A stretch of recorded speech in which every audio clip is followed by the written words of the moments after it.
Hello மக்களே, December 31 vlog தான் பார்க்க போகிறோம். குத்தாலம் போகிறதுக்காண்டி கிளம்பியிருந்தோம். காலையில் கிளம்பிட்டோம். ஆடுதுறை எங்கள் ஊரில் சரவண பவனில் அது காலையில் சாப்பிட்றதுக்கான வடைலாம் வாங்கிக்கிட்டோம். ஏன்னா போகிற வழியில் டிஃபன் சாப்பிட முடியாதுன்ட்டு பெட்ரோல் போகிற இடத்துல தான் தினத்தந்தி நியூஸ் பேப்பரை பார்த்தேன். இப்பயும் நியூஸ் படிக்கிறவங்களும் இருக்காங்க. ஏன்னா செல்லில் படிக்கிறதோ நியூஸ் பேப்பரில் படிக்கிறதா எல்லாமே தெரிஞ்சுக்கலாம். அதுக்கப்புறம் நரசிங்பட்டை போகிற வழியில் இந்த சினிமா தியேட்டரை பார்த்தேன்.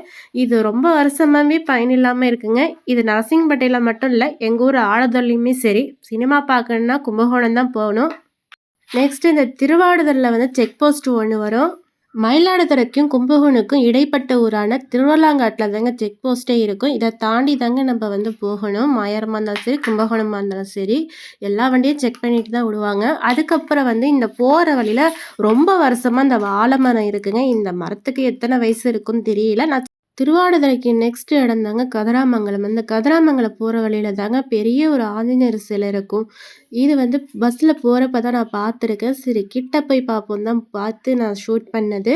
ரொம்ப பெரிய சிலையாக தான் இருந்துச்சு. ஆனால் இந்த கோயிலுக்கு பக்கத்துலேயே தான் வந்து ஒரு கல்லூரியுமே இருக்குது. இது சிறிய அளவில் தான் கட்டியிருக்காங்க. இந்த இடம் என்னங்கிறது நெக்ஸ்ட் வீடியோவில் நான் போடுறேன். 2026 வந்து சந்தோஷமாக எல்லாருமே வரவேற்பாங்க. ஏன்னா அதுலையாச்சும் அந்த வருடத்துலையாச்சும் நம்மளோட வாழ்க்கை மாறாதான்னு நினைக்கிறது தப்பு இல்லை. நம்பிக்கை தான் வாழ்க்கை. ஒரு விஷயம் புரிஞ்சுக்கிங்க, கஷ்டமும் சரி சந்தோஷமும் சரி வாழ்க்கையில் நம்ம பயணம் செய்கிற மாதிரி தான் எப்போவுமே நம்ம கூட வந்துக்கிட்டு தான் இருக்கும். கஷ்டங்கிறது ஓரளவு தான் குறைய முடியும். சந்தோஷமாக வாழ்கிறதுக்கு நம்ம வந்து சொர்க்கத்தில் வாழல. ஸோ ஆனால் இருந்தாலுமே நம்பிக்கையோட வாழுங்க, எதையும் சாதிக்க முடியுங்கிறத வீடியோ பிடிச்சா லைக் பண்ணுங்கள். பாய்.